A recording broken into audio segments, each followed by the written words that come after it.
Ladies and gentlemen, the story you are about to hear is true. The names have been changed to protect the innocent. Dragnet is brought to you by Chesterfield, made by Liggett & Myers, first major tobacco company to bring you a complete line of quality cigarettes.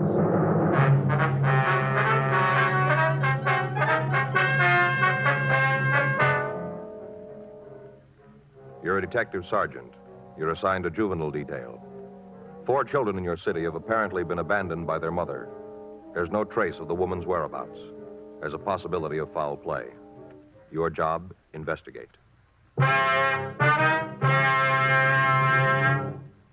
Today, you'll hear these 3 words everywhere. Chesterfield's for me. The cigarette tested and approved by 30 years of scientific tobacco research. Chesterfield's for me. The cigarette with a proven good record with smokers. And first cigarette to have such a record. Chesterfield's for me. Chesterfield gives you proof of highest quality, low nicotine. The taste you want, the mildness you want. The Chesterfield you smoke today is the best cigarette ever made. And best for you.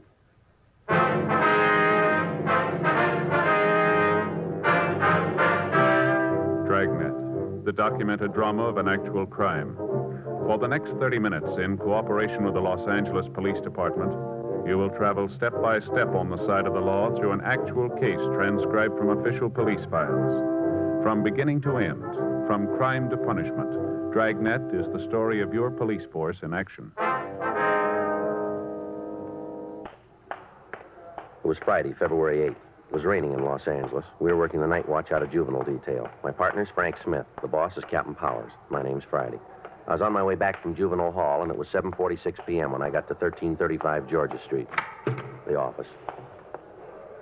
Joe? Yeah, Irene? You talked to Captain Powers? Yeah, the way it looks, Frank's going to be tied up in court for a couple of days. Going kind of hard. Gang war, isn't it? Yeah, seems like everybody in town's climbed on this one. Really making a big thing out of it. Uh-huh.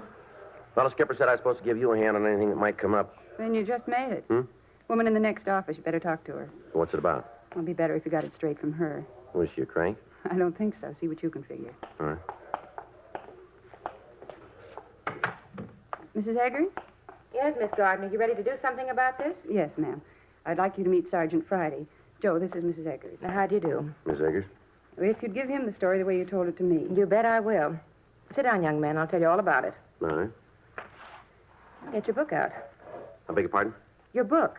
You're going to take some notations, aren't you? Well, if you'll just tell us what this is all about. Yeah. Well, I don't want you to get the idea that I'm the nosy type. I'm not. It's just that I take an interest in the things that go on around me. Civil-minded's the way they put it in the papers. Uh-huh. Of course, there are people who say that I pay too much mind to their business, but it isn't true. Not a bit of it. If you'd tell the sergeant what happened. Oh, yeah. Well, these people moved into the house about 6 months ago, the 5 of them. Yes, ma'am. Stevie, Pamela, Carol, Martin, and the mother, Rowena. 4 kids and the mother. All right. Would you like to go on? Well, now, right off, I could spot this woman. Seen a lot of them. How do you mean that, Miss Eggers? You can make it crystal if it's any easier. Yes, ma'am. What did you mean? That you've seen a lot of them? Alkies, you know. Drunks. Mm-hmm. Well, she's one. I could spot it right off. Her and those 4 beautiful children. Yeah. Well, the first few months they lived there, I'd maybe see her a couple times a week, you know, going in the house or coming out. Just a couple times a week. I see. Last week, 10 days, I haven't seen her at all. Not even a little sight. Mm-hmm. So right off, I figured that something was wrong. That's the way it looks to me. All right, thank you, Miss Eggers. We'll check on the house right away. Well, that's what I wanted this policewoman to do. I told her I'd go right along with you. Well, that won't be necessary. Now, listen, young man, if there's anything wrong with them kids, I want to know about it. I want to do my part. The whole neighborhood's talking. Is that right? Sure.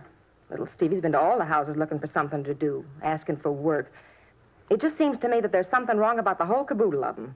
Not seeing the mother and the way the boy don't eat the lunch plate, not seeing the other kids. There's something that don't fit over there. All right, ma'am, we'll look right into it. You just do that.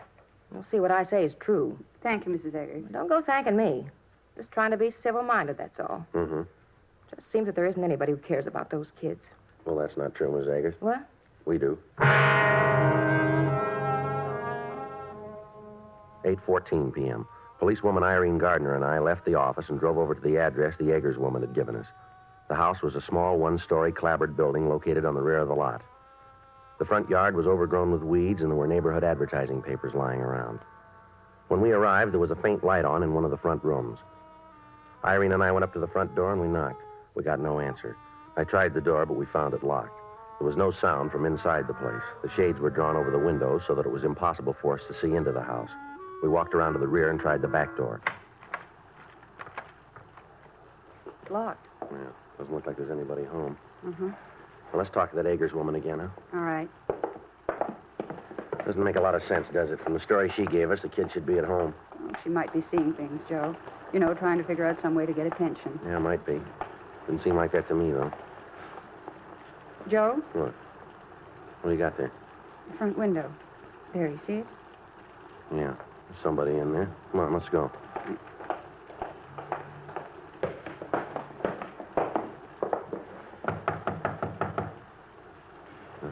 Try it again.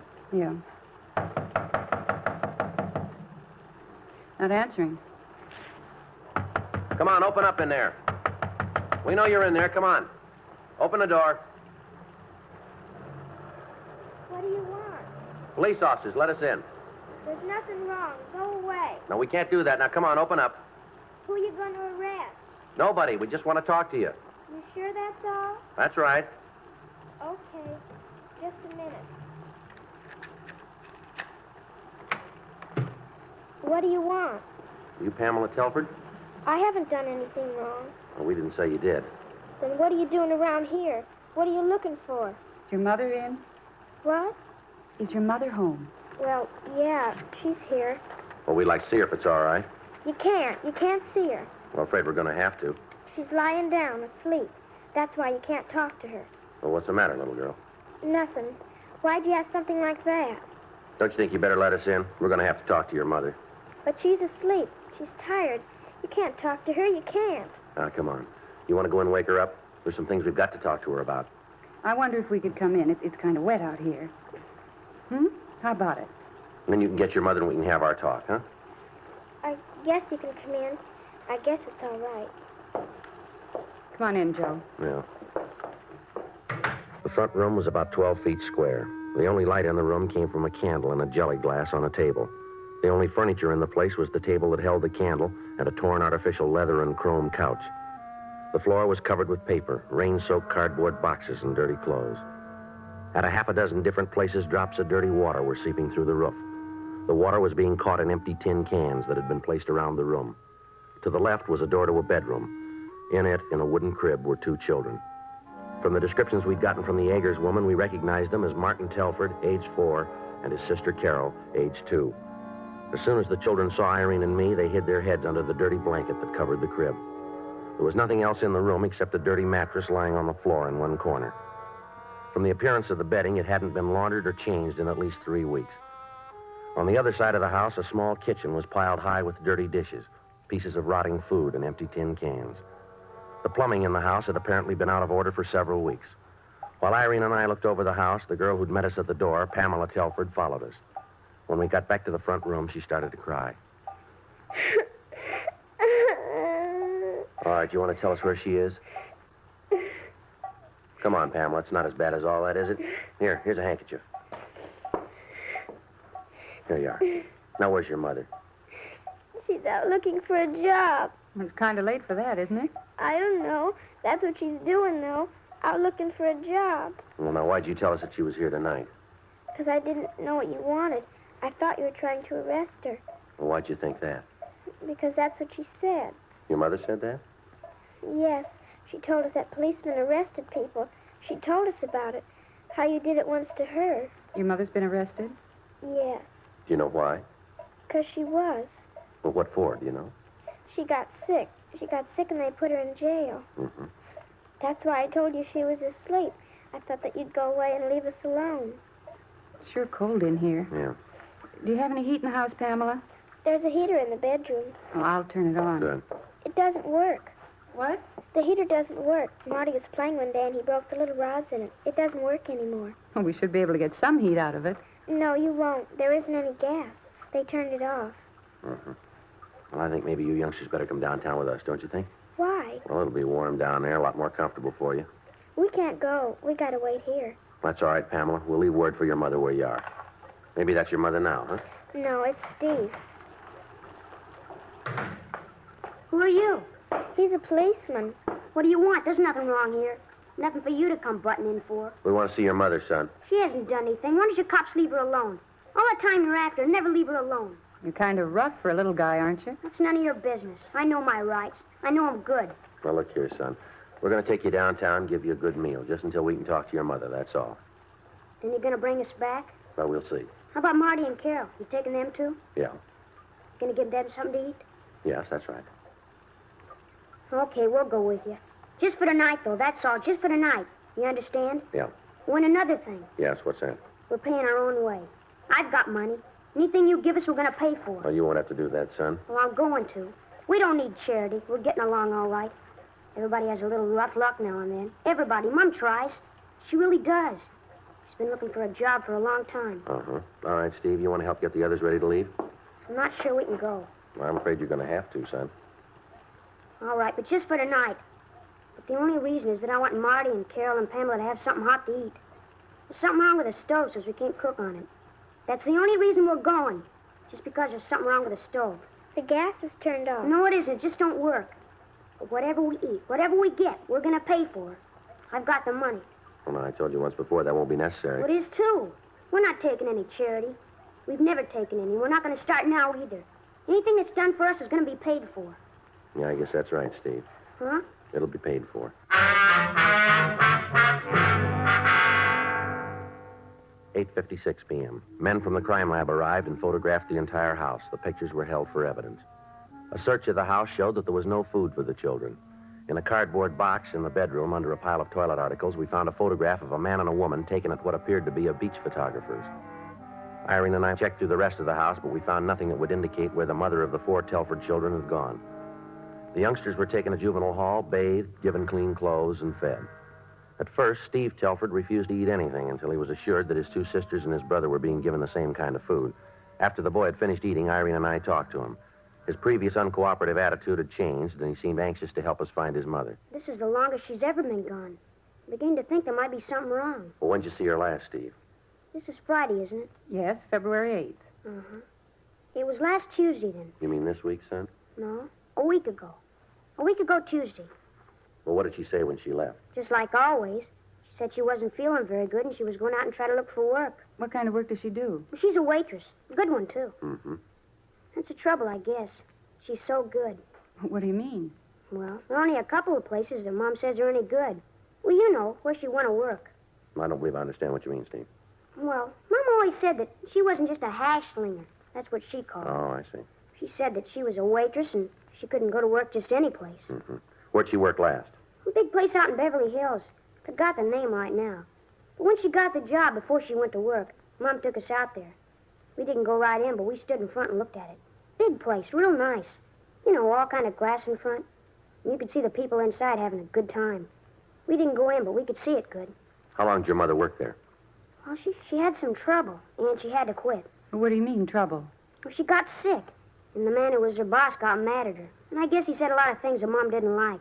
So Mom told him that he couldn't talk to her like that, and then she quit. Your mother ever tell you what was wrong with her? Steve? No, she didn't. Did you see a doctor about it? You might as well know it. You're going to find out anyway. What's that, son? Well, Mom drank a lot. Sometimes she'd drink too much, and then she'd get sick. That's what was wrong. Mm-hmm. Where's your father, Steve? He died before Carol was born. Right before. I want you to take a look at a picture for us, will you? Look at it and tell us if you know who the man in it is. All right. There you are. That's Mom. Mm-hmm. You know who the man is? No. I don't think I ever saw him before. Does your mother have any men friends? No, I don't think so. At least she never told me about him. She always said that the kids were enough for her, that we were all that mattered. She used to say that when she got a steady job, we were all going to live good. She used to tell us how one day the phone would ring and all our troubles would be over. Just like that. One day we've had a little trouble, and the next, everything was going to be all right. Mm-hmm. Well, she really believed it, too. Just all of a sudden, the phone was going to ring and all our troubles would be over. Mm-hmm. I didn't know how to tell her. Tell her what, son? That they turned the phone off.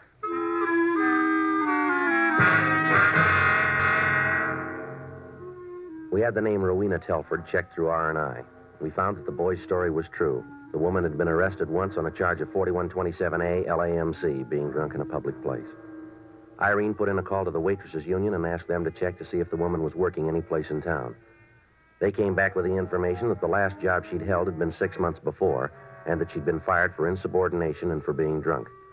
We showed the picture of the man and woman that we'd found at the Telford home around the department in the hopes that one of the officers might recognize the place where it was taken.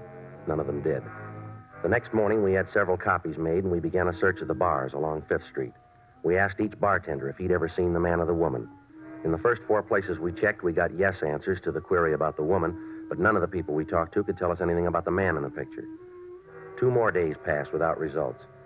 In the meantime, a warrant had been issued ordering the arrest of Rowena Telford, charging her with child neglect. A local and an APB were gotten out on her. On the 3rd day after we'd started our search for the missing woman, we talked with a bartender who was able to give us the name of the man in the picture. He described the man as a fry cook in one of the smaller restaurants down on 5th Street. We checked the restaurant, but we found that he'd been fired on Monday, the 28th of January. A check of his home address gave us no indication as to where he might be. Irene and I went back to the office and checked the name through R&I. Joe? Yeah?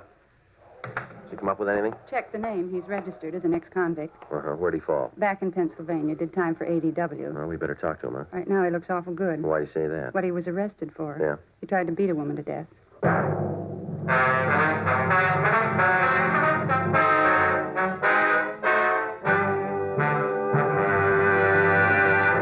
You are listening to Dragnet, the authentic story of your police force in action. Meet Peter Lynn Hayes and Mary Healy, America's favorite husband and wife comedy team. They are typical of smokers everywhere who are saying, Chesterfields for me. Mary says, I've smoked regular-sized Chesterfields for about 7 years. Guess that ought to prove how I feel about Chesterfield's taste and mildness. Peter says, Chesterfields for me, too. As far as I'm concerned, King is the only size. And like Mary says, Chesterfield is the only cigarette. Either way you like them, I'll bet you'll find Chesterfield is best for you. Yes, smoke America's most popular two-way cigarette. Regular and king-size Chesterfield. The best cigarette ever made. And best for you.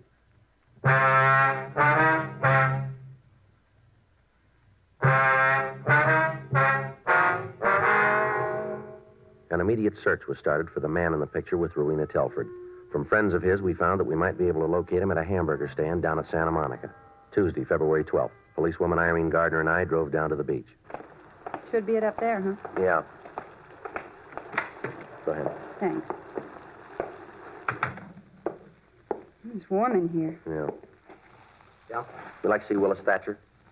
What for? Police officers. You're Thatcher, aren't you? Yeah, what do you want with me? A couple of questions we'd like to ask you. Sure, I got nothing to hide. No reason to give you any trouble. What do you want to know? You know a woman named Rowena Telford?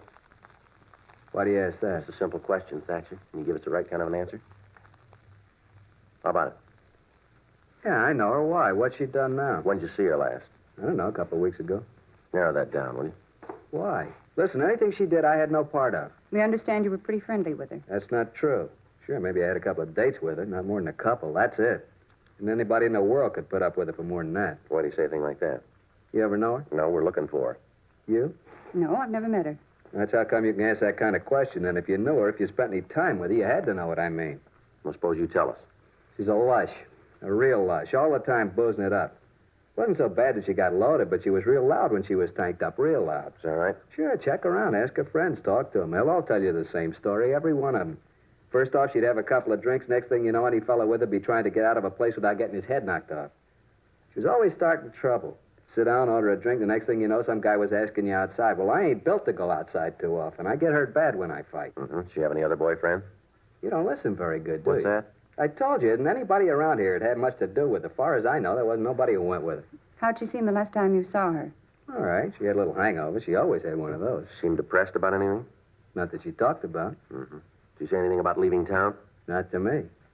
Listen, how about giving me a break and telling me what this is all about? What are you after Rowena for? These fights you told us about. Do you ever have any arguments with Ms. Telford? I don't think that's any of your business. We're writing it down that it is. Now, how about an answer?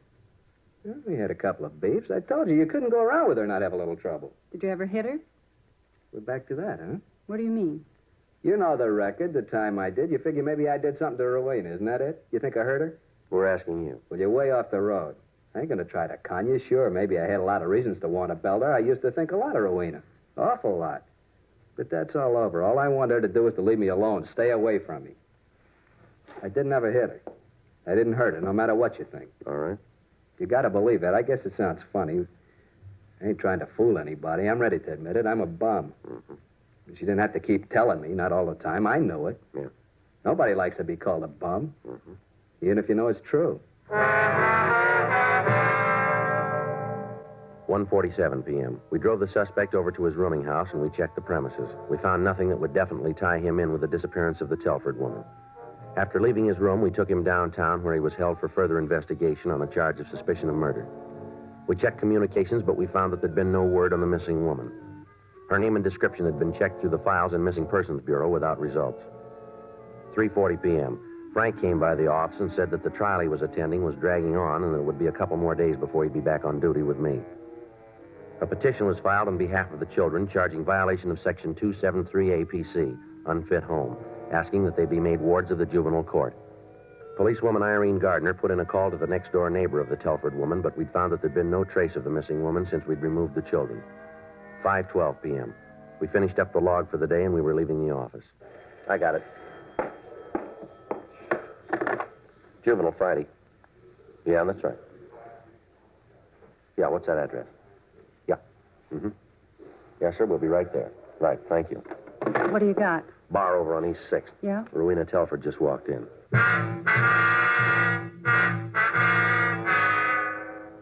The bartender was one of those that we'd questioned when we first started our investigation. At the time, he knew the Telford woman, but he said that he hadn't seen her for several weeks. On the phone, he told me that she just walked into his bar. Irene Gardner and I left the office and drove over to the East 6th Street address, but the woman had just left. We had her description and a description of the clothes she was wearing. We put that out to all cars in the area, but she was not picked up. Irene Gardner and I went back to the office, and we put out a supplementary bulletin on the woman. At 8:14 p.m., we got a call from the woman who'd made the original complaint, Mrs. Crystal Eggers. She told us that the Telford woman had just walked into her own home. Irene and I left the office, and we drove out to the house on Vallejo Street. Light on. She must still be home. Yeah. Who is it? Police officers, we'd like to talk to you. Just a minute. It's about time you got here. You got them yet? I beg your pardon? You got the little brats? They all run off, all of them. Get my hands on them, and they're going to get what for. Where are they? We have them downtown, Miss Telford. Why don't you bring them home? This is where they belong. I get my hands on them. Oh, what I'm going to give that little Steve. You mind if we come in? No, come right ahead. You got to kind of excuse the way the house looks. I've been away for a couple of days. You can see how the kids can mess the place up. I'm Sergeant Friday. This is Miss Gardner. Oh, how you do? Would you like to sit down? No, that's all right. How come you didn't bring them back? They're being held in juvenile hall, Miss Telford. For what? Well, when we found them, they were suffering from malnutrition. This place here, it's not fit for youngsters. Oh, so you just took them out and put them in a home, the way it is? Yes, ma'am, that's the way it is. Well, you've got your nerve. You really have. What? You coming in here and breaking up a home like this. You ought to be ashamed of yourself. We have a warrant for your arrest. Me? Yes, ma'am. Now, you listen to me, cop. You've got no right to come in here and break up my home. I know all about you, cops. All about you pussyfooting around trying to make everybody think you're so good. I know you for what you are, and I'll tell you this. Yes, ma'am, what's You that? better get those kids back here fast. Do you hear me? You get them back here fast, because if you don't, I'm going to sue you and her and the city for every dime it's got. I'll take this to any court in the country I have to, but I'm going to get my kids back.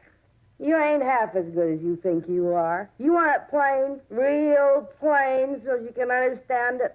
You stink, that's what. All of you stink. All right, ma'am, I think that's enough of that. Where have you been for the last 2 weeks? It was the most terrible thing that ever happened to me. To anybody. He told me he loved me and said we was going to get married.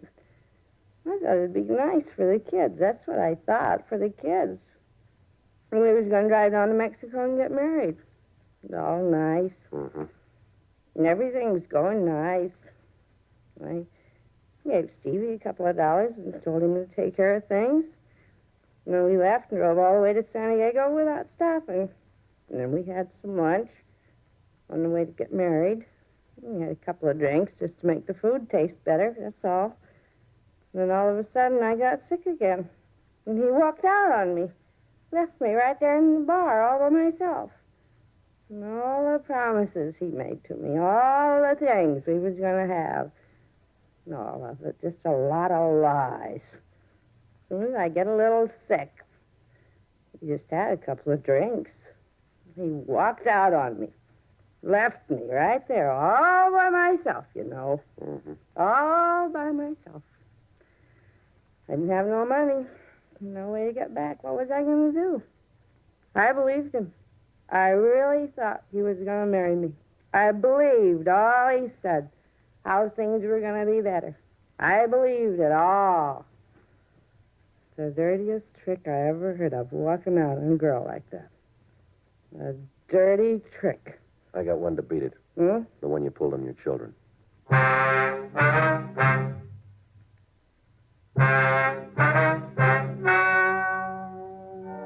The story you've just heard is true. The names were changed to protect the innocent.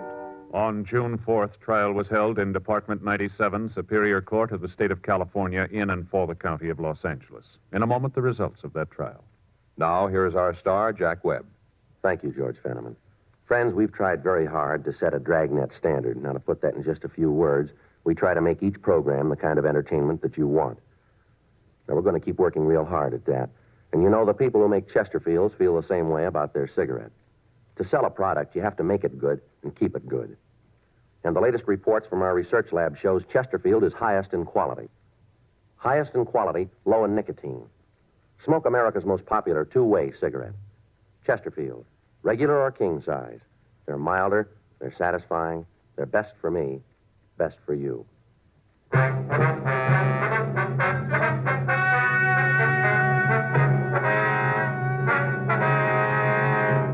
Rowena Esther Telford was tried and convicted of violation of Section 273A PC, endangering the life and safety of a minor, which is punishable by imprisonment in the county jail for a period of not more than 1 year. The 4 Telford children were made wards of the juvenile court and were placed in foster homes.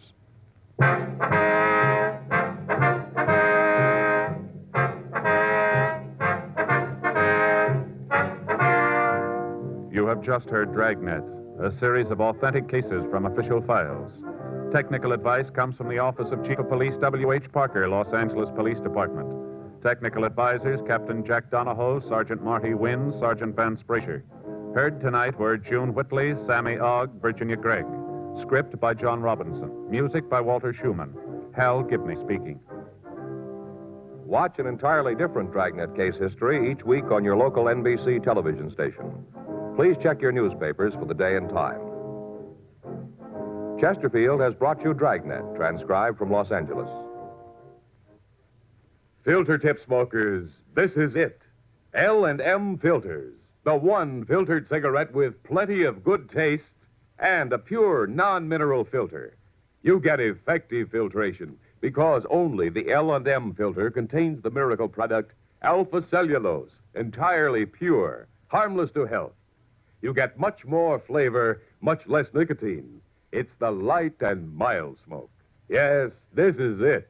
As Ann Sheridan puts it, L&M filters are just what the doctor ordered. Today, buy L&M filters.